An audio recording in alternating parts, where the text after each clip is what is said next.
Hello, everyone, and welcome to the Dancer's Edge podcast. My name is Janelle Warren-Conwall, and today we have our first interview with Mr. Brian Foley, and we can't wait to jump right in, so here we go. Hello, everyone, and welcome to the Dancer's Edge. Today we have a very special guest, Mr. Brian Foley, here with us. Brian Foley is one of Canada's busiest and most renowned dance teachers. He's also a director and choreographer. He's a Toronto native and made his professional debut at the age of 10, which is crazy, so young, and worked and trained with many amazing artists, Jerome Robbins, Bob Fosse, all kinds of people. He started choreographing with television series at age 19. He's gone on to work with over 600 TV shows, lots of feature films, including Heavenly Bodies, Ice Castles, and For Your Eyes Only. He's choreographed and directed over 100 professional stage shows, Broadway musicals, ice shows, revenues, all kinds of, I could just go on and on and on here with you. It's totally amazing. Productions across Canada, the US, England, Europe, South America, Russia, and Far East. He has also been one of the founders of the Associated Dance Arts for Professional Teachers, the ADAPT syllabus, and which you work closely along with your wife, Mrs. Faye Foley. And the ADAPT dance examination system has set new standards for both teachers and students across Canada. So, yeah, super. Thank you, Janelle. Wow. Yeah. Amazing. So I wanted to just jump in and get started with a brief, just kind of like what drew you to dance in the first place? You know, like where did that inspiration and draw of dance come from? Well, I actually got involved in dancing because my aunt started my two cousins dancing when they were 5 and 6 years old and decided they needed some support. So I got kind of dragged along to a tap dancing lesson when I was 5 years old. And after 6 months, they quit and I kept going. And that's how I actually got into dancing. I was studying when I was 5 and 6 and 7 with a very, when I say recreational school, a non-competitive school in that day and era, it was a lady who was a professional dancer who opened a dance studio, who was a friend of my aunt's. And went there. And then when I was 8 years old, my folks registered me with a more prominent dance studio, one of the more better, well-known dance studios in Toronto. And I went there till I was 12. And then when I was 13, I actually went to a studio that I finished my growing up in and trained there until I graduated from school and then continued on. But my training has really been more than just in Toronto, because I trained in New York when I was growing up. Every city I visit, every place I go, every show I do is training. So my training is actually from around the world. Even now at my age, I learn daily. Totally, yeah, never stop. Always a student. Right, always a student. Amazing. And how have you seen, because you've been involved with the dance community for quite a number of years now, so which is kind of like how have you seen dance evolve throughout the years? Well, look, dance is an ever-changing world. It's an evolution that never stops. Dance is a form of art that goes through many tangents, and when I say many tangents, it goes through times where things become really prominent, and then it moves on to a different look or a different style or a different feel or a different air. The world of disco went away and comes back. The world of hip hop goes away and comes back. The world of contemporary will go away and come back. But I think what people in my industry, which is a dance teaching industry, need to, I think, better understand and realize that our roots never change. The roots of dance, the roots of communicating with dance will never change. And what I've tried to do in my world, along with Mrs. Foley, is create a formula or a strategy that will allow teachers to continue quality technique as the trends of dance change. And, as an example, if you take contemporary dance, which is really it really, the root of contemporary dance is modern dance. Contemporary dance is a marriage of modern dance with some jazz and some classical. Lyrical dance is a marriage of classical dance with jazz and a little bit of contemporary. And Broadway jazz or Broadway style jazz is much more from the musical theater world of dance. They all have a place, but I think the biggest challenge for dance educators in this day and age is to continue offering those quality life lessons that dance offers in as an education, as well as supporting what the true art of dance movement is all about. There's no right, there's no wrong in dance. What is right and wrong in dance is what the final message is. Either it's the choreographer's message, the dancer's message, the performer's message, the dance teacher's message. It doesn't matter. So to me, where I see dance has come from and where I see dance is going to, although it has numerous challenges in the future, we will always be successful from where we've come from the past with dance, because old plus old equals new. Yeah. What happened 50 years ago is going to happen again. And that's even being shown now. Back in the era of disco, when people like Donna Summers were superstars, and then we never hear about Donna Summers for a long time. And then what's one of the #1 Broadway shows right now? Summer, the story of Donna Summers and her music. Disco is alive and well again all of a sudden. And songs like Last Dance and Enough is Enough and MacArthur's Park and all those things that Donna Summers was well known for are now back in the forefront of what music is today. And everything in dance is related to society. Society runs the values. Some values are good, some values are not good, but society runs that. So what the future of dance from a entertaining point of view, it's always an open door. The future of dance, as far as a dance educator point of view, is it's ever changing and always changing. Amazing. It's also cool how just seeing the styles of dance reflect the culture and the messages of the era. What the choreography is about, the story behind the piece, or just the style. Well, and I think when I talk about the dance industry, I talk about it on two sides of a coin. Number one, the dance industry as a performing arts industry, and the dance industry as an educational dance teaching industry. And I've been very fortunate to be really, really busy and well recognized in both sides of that. The problem with the entertainment industry is many young choreographers want to make a message on something that they believe strongly in, which is a personal value or a social value or a value of what I feel about war or drugs or sleep or no sleep, and they build works around things that they personally are passionate about, but have no entertainment value at all, because the average Joe public doesn't care what that person thinks about a war or peace or whatever. And society is such a highly driven mechanism right now that choreographers want to make a mark on what they believe in or how they feel about something, and no one really gives a damn. So for me, when you look at contemporary companies or ballet companies or jazz companies, and you watch what they're doing, as far as the art of dance is concerned, they all have followers, absolutely, but they all have very few limited numbers of followers, and therefore financially they do not succeed.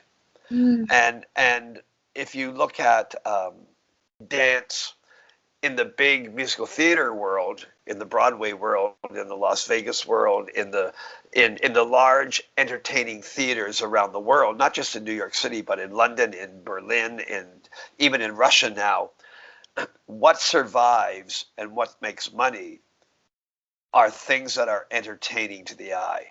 Mm-hmm. And audiences, as ignorant as they are, always know what they like, and Mm-hmm. they only support what they like.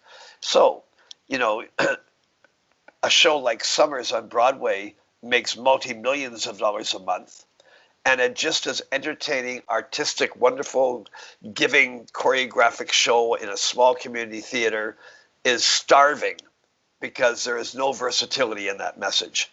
And that's in my mind what dance generally lacks in this day and age is versatility. Go to any dance competition of today's society, and this is another whole probably phone conversation. But when you go to dance competitions in today's society, out of 300 routines in a day, 290 are contemporary. Mm-hmm. Where's the versatility? There Mm-hmm. is none. And unfortunately, when you look at the world of, say, contemporary jazz versus musical theater Broadway style jazz, and you look at the dollars and cents value, there's no comparison to what is more successful. Mm-hmm. And yet, in the competition world, dance teachers have been making that marketplace in the contemporary side. And by the way, that'll change in another 3 or 4 or 5 years from now. It'll be something totally different in 4 years from now. What that difference will be, I don't know, but it will not always be just contemporary. Society will drive that. It could be funk, it could be rock and roll, it could be AC/DC, it could be whatever society loves at that particular time. That's where dance ends up going, or that's where music ends up going. Mm-hmm. Yeah, that's a really interesting and some really great advice too, because for dancers that are looking to continue and want a professional career performing or choreographing in dance, because I know, of course, like we also love to share that those like storytelling parts of ourselves and that art kind of thing, but to also have that reality of like, okay, if I actually want to make a living at it, I need to be able to put on a wow show.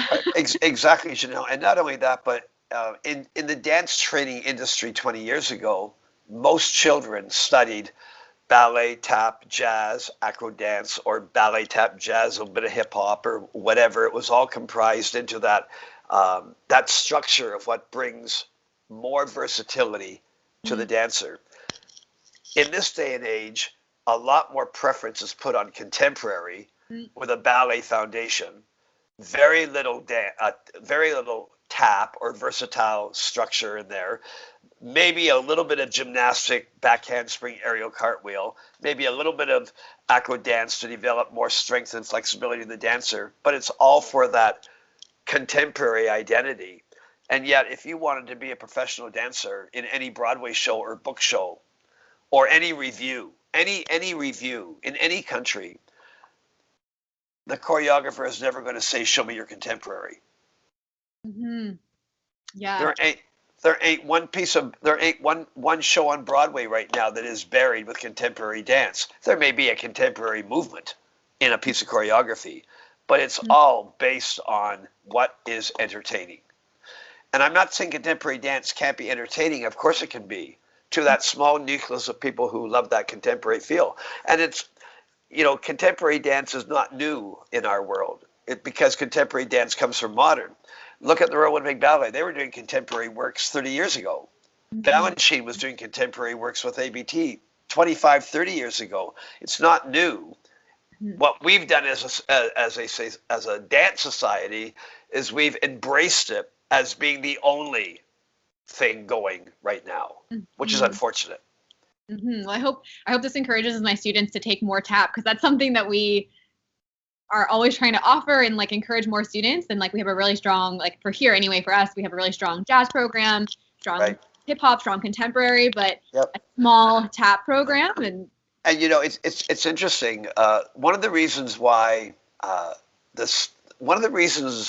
people feel tap is kind of slipping by the wayside is because this new style of rhythm street tap started to crop up 10 years ago, and the that style of tap does not bring on the visual excitement like a style of tap maybe 15, 20 years ago. Broadway style tap, which isn't always standing on the spot for 2.5 minutes and making music, but making music while you're utilizing all the space around you. And it's hard to make a comparison as to what I'm talking about, that younger dance teachers or younger parents understand. But if you want to be a really successful professional dancer in any review show or Broadway show, you need to have tap. Mm-hmm. Every Broadway show, including Summer, including Mean Girls, have got big tap production in the show. Mm-hmm. And as a dancing teacher, although we are not, our guarantee to our students are not, we will make you a professional dancer. Mm-hmm. Our guarantee to our student, especially to the student who is elite, who has the potential and the opportunity of perhaps becoming a professional dancer, our accountability and obligation is to give them the tools to be successful. By stealing a part of that versatility away from their opportunity is not what's going to make them the most successful auditionee for a professional show. That's a message that we very rarely do not sell anymore. No, some great little nuggets in there. So hopefully all the students are listening there. Well, yeah, and again, it'll probably turn around. I went to Broadway 5 years ago, 6 years ago, and the only show that had tap dancing in it was Anything Goes. Now you go to Broadway, and even reviews in Las Vegas all have big tap productions. I'm directing the Calgary Stampede Grandstand show every year. And this year in the show, we are bringing two American greats in called Joseph and Josette Wiggum. They're a brother and sister, boy, girl. They're 30 years old. They're mature. They're probably the top 5 tap dancers in North America, ability-wise. And we're bringing them into our grandstand show, and we're creating a huge tap spectacular built around this team. So even our show is revitalizing tap as an entertainment identity. Yeah, very absolutely. Cool. Very cool. And we'll link also, if there's any references, we'll link those in the show notes here. So if anyone wants to check out, like those dancers, we'll that stuff so they can see it. Absolutely. Yep. Joseph Wiggum and his sister are great performers. Awesome. All you have to do is go online and look up Joseph Wiggum. Wiggam. Yeah, he's great. He's great. Awesome. And by the way, my son Ryan is the one who introduced me to Joseph and his name when I was looking for feature performers for the show. Mm-hmm. Yeah, he's quite the tapper as well. You're there. Yeah. And so this kind of leads well into just what are some of the common, not necessarily about, not taking tap dance, but what are some common mistakes that you see dancers making and how can they fix them? So that could be with their training, with their technique, just kind of commonalities that you see generally because you're such an experienced examiner as well. Right. So are we talking about dancers at the studio level or dancers at the semi-professional, professional level? I would say studio level for this question because this is it's a podcast geared towards dancers. We do have dancers that are working towards professional. Okay, whereas the last question was a little bit more lead dancer. Let's go for the studio this time. So Miss Janelle, 3 things that we need to encourage our students to be aware of. Number 1, learning and training as a team player. A dance teacher doesn't want every student to be a clone of each other, but a dance teacher wants students that can work well and match well together in choreography, in unison and in look. That's number 1. Mm-hmm. Number 2, making sure that all of their genres, be it ballet, jazz, tap, are all equally proportioned. You cannot be a great dancer if you take 1 ballet and 4 acro dance, or 1 ballet and 3 contemporary and 1 tap, or 3 ballet and 3 contemporary and 1 acro dance. You need to have a balanced diet of training. Our body, if you want to be a versatile dancer, now if you want to be a ballet dancer, go to National Ballet of Canada and become a ballet dancer. But as a dancing studio owner and as a dancing teacher, our job is to bring out the most of every student. And that means that we have to teach our kids to learn and train together. Then at the, what I would call semi-elite level, or from the 14-year-old and up, they have to find out for themselves where their own personal flair and wow factor lies. Mm-hmm. So if they lack style, they better gain performance. And if they lack technique, they better get some great style. And if they're not very flexible, they better turn well. And there has to be something to off balance. Right.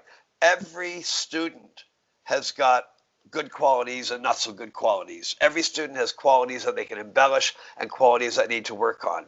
So very often kids quit dancing not because they don't have the passion to want to dance. They quit dancing because they don't think they're going to be able to do what the requirements are technically. So if you allow them to develop something else, if they lack extension or flexibility, or if they're a bigger BC body instead of an AB body, and they start getting down on themselves, we need to motivate and say, okay, but this is what you do great. So let's embellish what you do well. Let's make sure that all of these life lessons you learn from your dance training are lessons that are going to make you be the best you can be potentially. So in answering your questions, I think our obligation for our kids is to make them realize that they have to better understand their own personal strengths and weaknesses between the ages of 14 and 17 or 14 and 18 and work with those. We very often hand feed them or spoon feed them every bit of information we can give them, but that doesn't mean to say they're going to get it. You know what? I'll tell you. Every dancing teacher looks at a gifted child and has a vision for that child in their mind. But very often that child will never meet that vision because the child grows. She becomes more mature. Her body changes. Her technique changes. Her love changes. Her passion changes.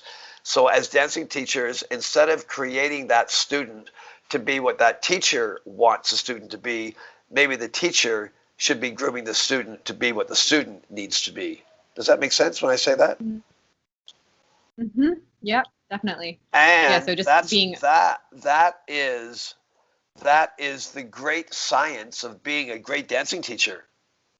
So when you say to me, what do kids have to work on? What do dancers have to work on? What do they have to recognize or realize to be better? The first thing is equal genre training. And if you said to me, what is the best formula for that? First of all, ballet classes above anything. And then jazz classes / contemporary classes, tap classes, acro dance classes. If you said to me, I take 3 hour-and-a-half ballet lessons a week, and I take 1 hour-and-a-half contemporary and 1 jazz freestyle and 2 acro dance, 1 stretching and flexing, 1 for tricks and skills, and I take 2 hours of tap classes a week, and I would say to you, that's the schedule that makes you a versatile dancer. For you to create adapt? I've always wanted, when I was 15 years old, I wanted to be a choreographer, dancing teacher. I never ever knew that I would end up being a director. I never knew that I was going to end up traveling around the world, being blessed to do what I have to do. But I always wanted to be involved in teaching. And that evolved over a period of time of not only just teaching children how to dance, that evolved a little bit more in helping teachers to become better teachers. And Mrs. Foley and I used to go across the country doing workshops in different studios and for different organizations, including America, when I was a younger teacher. And very often we would travel with 3 or 4 of our own students to demonstrate the work. And my daughter being one of them, my son being one of them, a couple of elite dancers. You've met Miss Jan and other teachers that we would take across the country with us. And very often teachers would say to us, what do you do to make your kids look like this? You know, and we would share with the teachers, you know, things that we believed in and that we taught, and formulas that we taught. I taught jazz bar from the time I was 16 years old up, because my jazz teacher that brought me up taught jazz bar. That's what I knew. That's all I knew. And one day Mrs. Foley said, you know, we both, Mrs. Foley and I, have a passion of wanting children across Canada, it started across Canada, to have better opportunity to dance better. And then we very quickly realized that the only way we can help children dance better is to help teachers teach better. And that's when we started our teacher training school program back in 19 no, 2002 was our first year for TTS. But back in 1979, 1980, we were reaching out to dance teachers then, having summer schools out west and having 5 and 6 day teachers courses out west, et cetera, et cetera. So that led to the very, very brief beginning of our so-called ADAPT program. ADAPT started not as an examination program. ADAPT started as 3 pieces of paper with thoughts and ideas that we gave teachers at a teacher summer school and said, try teaching this. You'll see a big difference in your kids.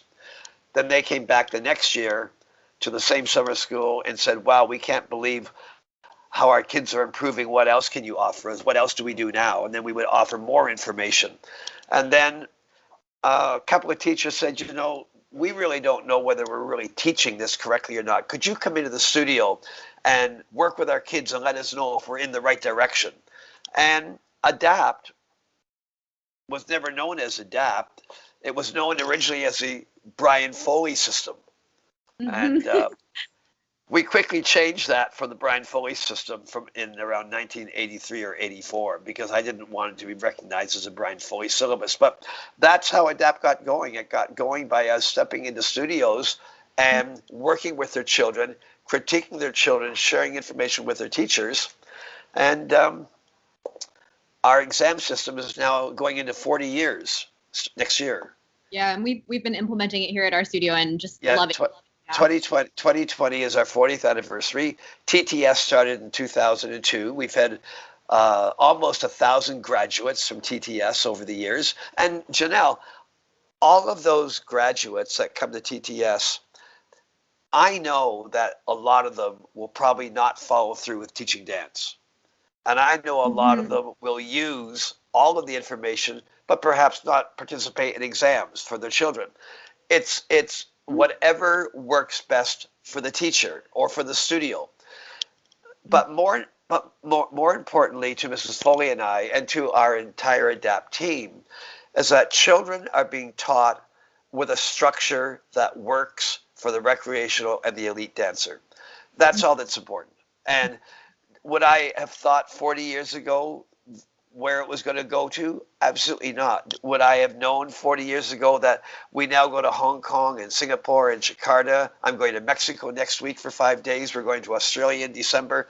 I didn't know that it would spread like that. And you should know that it won't be Mrs. Foley and I in the future all the time now. You know, someone else has to carry this legacy. But the most important thing is that the legacy continues because of teachers just like you. You are the legacy of ADAPT. You and 1,000 teachers just like you. We didn't create the standard. We implemented, we were the catalyst to build the standard. But every dance teacher who's been teaching ADAPT for 40 years, they're the ones who are responsible for creating this great standard of what ADAPT represents, not just Brian and Faye Foley. No, it's amazing. I mean, and thank you for that also. You know, it's been amazing. And it's true. And you know, it's interesting, but there's a lot of dancing teachers who years ago taught without structure. I'm talking about 25, 30 years ago, who would walk into a dance class and maybe teach a mathematics warm-up from New York along with a combination of Fosse or a combination of a teacher that they saw at Dance Masters of America, and they would be teaching from a book of things that they learned, which is nothing the matter with that. But they really did not have a sense of formula or strategy about developing the talent technically. And you and I, you know, ADAPT is a technical training system. It's not going to make you a great choreographer. It's going to make your kids better dancers. ADAPT is all about making better dancers within the children, and certainly better teachers who teach dancing. Yes, definitely. Exactly. I have just a couple more questions that I'd really like to get to. I want to respect your time. I know you're busy. No, it's okay. No, we're okay. I'm actually good till 2. Okay, amazing. So we're good. Okay, perfect. So where this is like a podcast for dancers, I would also, if you're like, I'd love to hear a little bit about your ADAPT Assistant Teachers Program, because that's something that students, before they get to the age where they can become a teacher, that's program that they may be interested in. Sure. Yeah, Well, so just like yeah, not about that, what it's about.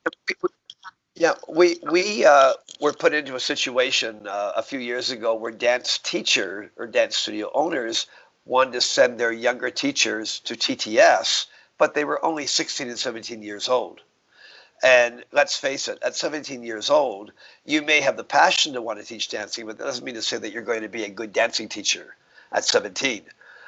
Um, we have a rule that you can't come to TTS until you're 18. So when you graduate, you'll be 21.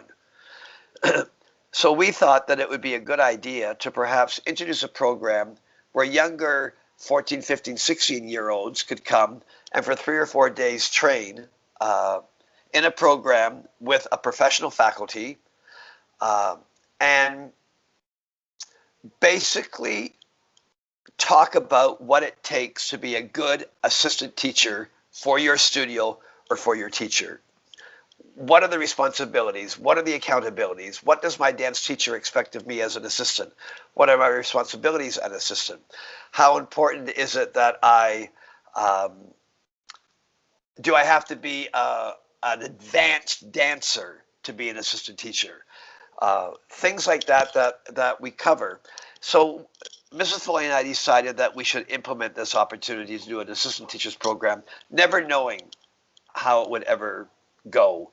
The first year we did it, we had, I think, it's either 7 or 12 attendees. The first year we did our assistant teachers program. Last year we had 35 attendees in our assistant teachers program. Now, this program is a 3-day intensive training program, and it really opens the doors to any of your kids who you think would like to assist you or show an interest in being an assistant teacher, to better set them up to help you succeed as a dance teacher, not for your class to fail as them being an assistant. In other words, how far should you go in a class as an assistant teacher? What would be my responsibilities? How can I be a better assistant for my teacher?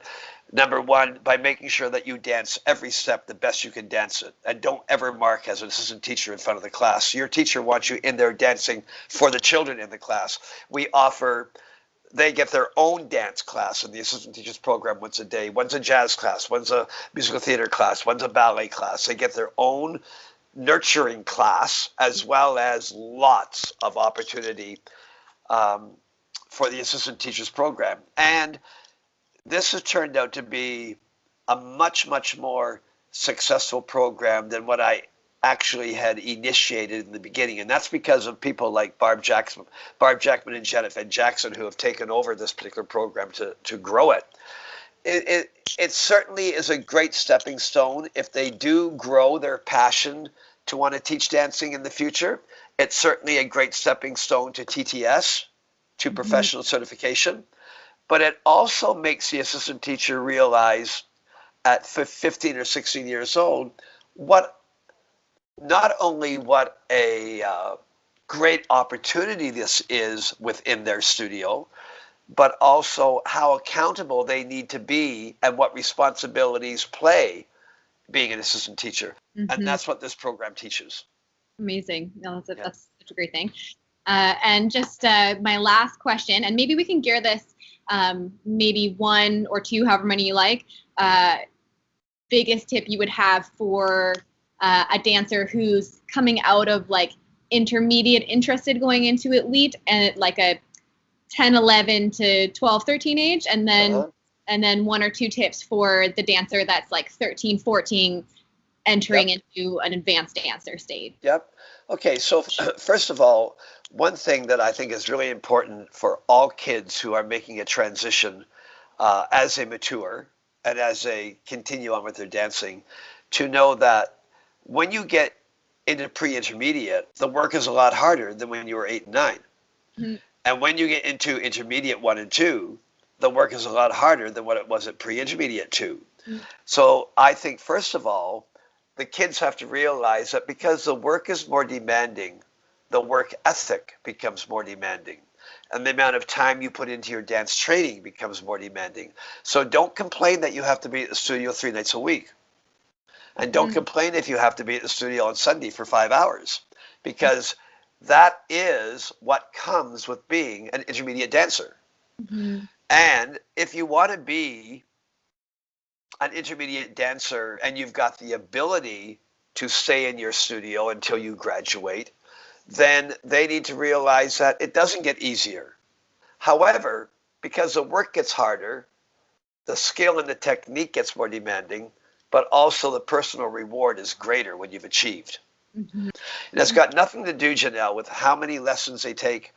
No, wrong. It doesn't. It's got nothing to do with how many routines they compete in, how many solos they do, how many competitions they go to. That's got nothing to do with the dedicated time they have to give to be the best they can be. If you are not willing to achieve your potential, then stay recreational.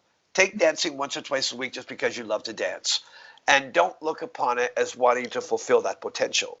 But if you're a child at 14 or 15 that you know you love dance, your dance teacher has groomed you, you have a sense of recognition, you love dancing to something that you don't mind going to your studio 3 nights a week and half a day on Sunday, then you need to realize that your job now is to achieve your potential. Mm-hmm. That's what it's all about. And that's what we have to sell as educators. We as dance educators only want our kids to be the best they can be potentially. So I would say that for any student who is moving forward, to know that it doesn't get easier, it gets harder, it Mm-hmm. gets more demanding, but the personal reward is greater. Mm-hmm. You know, talk to a 10-year-old and tell them how ecstatic they were when they hit that first double pirouette. Mm-hmm. To let them know that they're going to be twice as ecstatic when they hit those 3 and 4 pirouettes. That's only an example. Mm-hmm. No, So I totally.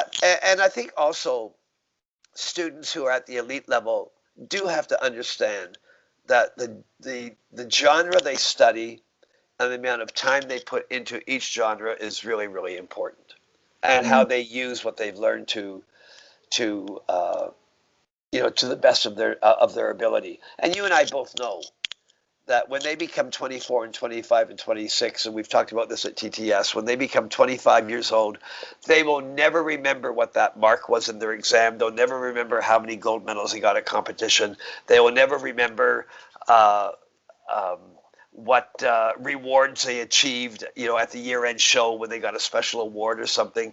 They won't remember that. What they will remember is the process they went through to get all those. Mm-hmm. That's what the life lessons are all about.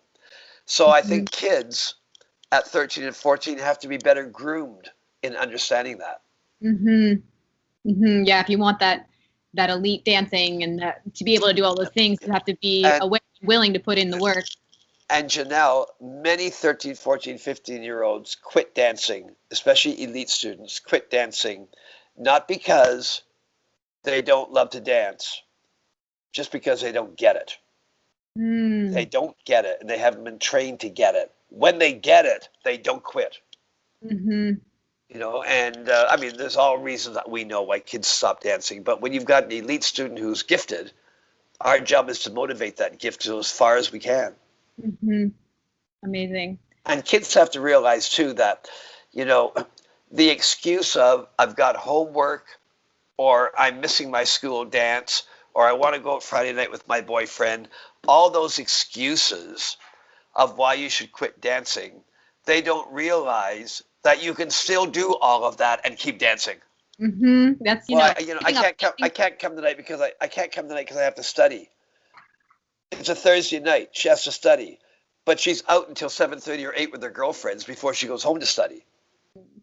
You know, Mm-hmm. uh, we've been around a long time, so we know how that plays out. I say I can tell you, years ago when Mrs. Foley and I ran our studio, our elite dancers always complain, "Oh, Mr. Foley, my boyfriend is really annoyed because I don't have any time for him, and we never can go out Friday or Saturday evenings, and I'm missing this and I'm missing that." And so we started this program at our studio where I said, "Listen, it's going to be our year-end recital in 8 weeks from now.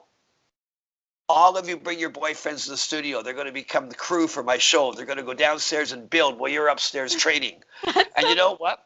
Janet Van Jackson brought her boyfriend to the studio called Michael Jackson and married him. And so did a lot of the other girls end up with their boyfriends. So I had more boyfriends being crew on our year-end show just because they wanted to be around. Oh my gosh, I love that idea. That's a true story, honest to God. We'd very often have 3 or 4 boyfriends who became the best of buddies as well.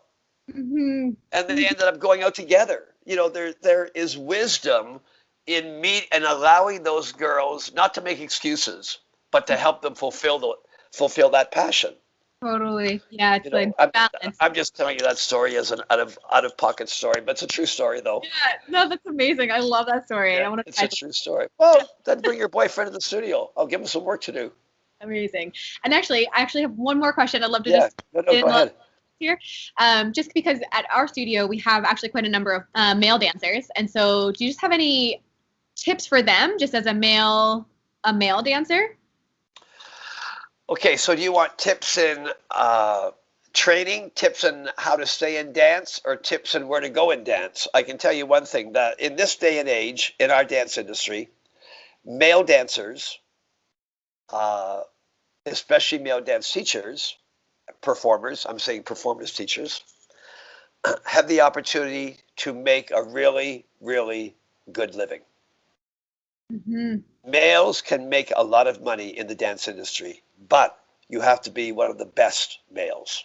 Mm-hmm. Girls are a dime a dozen, and I'm saying that with a very open heart when I say that. You know, you go to audition for a Broadway show, 400 girls show up, and 40 guys show up.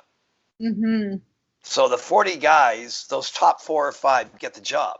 Yeah, your odds are a lot better. The odds are a lot better. And not only that, but if you are a good male dancer and a good male teacher, and you are one of the top of or cream of the crop, that opens so many more doors for you. Mm-hmm. But I will say to the guys who are dancing, and this really comes back to the studio owner or the dance studio teacher, is we obviously know that guys training has to be different than female training, even though they train together. Mm-hmm. And that means from what you give them in class technically, what you give them in class choreographically, and what you give them in class responsibility-wise. Mm-hmm. All male dancers should do lifts. All male dancers should have lift class. All partners for those male dancers should be specifically chosen.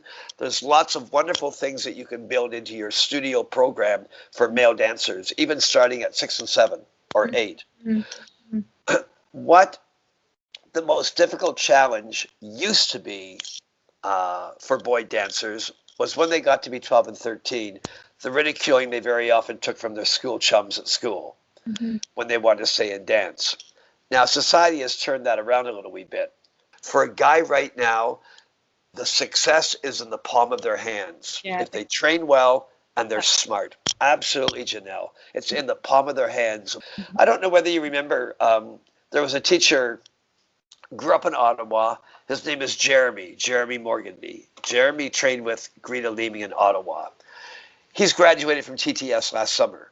Mm-hmm. And the teacher in Hong Kong, who's our client at Red Shoes, was looking for a dance teacher who would be willing to move to Hong Kong and teach at her studio on a contract. Mm-hmm. I approached Jeremy. Jeremy now lives in Hong Kong, making a great buck. Mm-hmm. and loving it. And he's 23 years old. Mm-hmm. Those opportunities are open for females as well, but males are more open to that kind of change. Mm-hmm. And there's lots of opportunities for male. Yeah. So my suggestion is that they won't train differently than females unless you make them train differently than females. The demand on the guys is more flexibility on a regular basis, more flexibility practice, more working out, more conditioning, more lifting, more. Guys have to do that. Mm-hmm. And that's part of the accountability of training as an elite male dancer. Yeah, I've noticed generally they're a lot tighter than females, and absolutely, yeah, absolutely. If that helps. What age guys do you have? We have everything from like we have some really young recreational ones, and then in terms of like our competitive dancers, we have one who's about age like 8 or 9, and then a couple like in between 12, Good, 15, 14. good. So yeah, kind of a span. So Yeah, no, that's great. And I hope that you can continue to motivate their passion to want to stay with it because obviously males in our industry are not as many as females in the industry, mhm, right? mhm. And I hope Yeah. you have their parent support as well. Oh yeah, they're great. They're wonderful. Yeah. Yeah, Yeah. that's great. So is that the studio I see behind you? Yes, this is our studio. So Uh-huh. That's fantastic. and actually Chantel's over there at the desk. This is our Yeah. office here. Hello, Chantel. How are you? I'm well, thank you.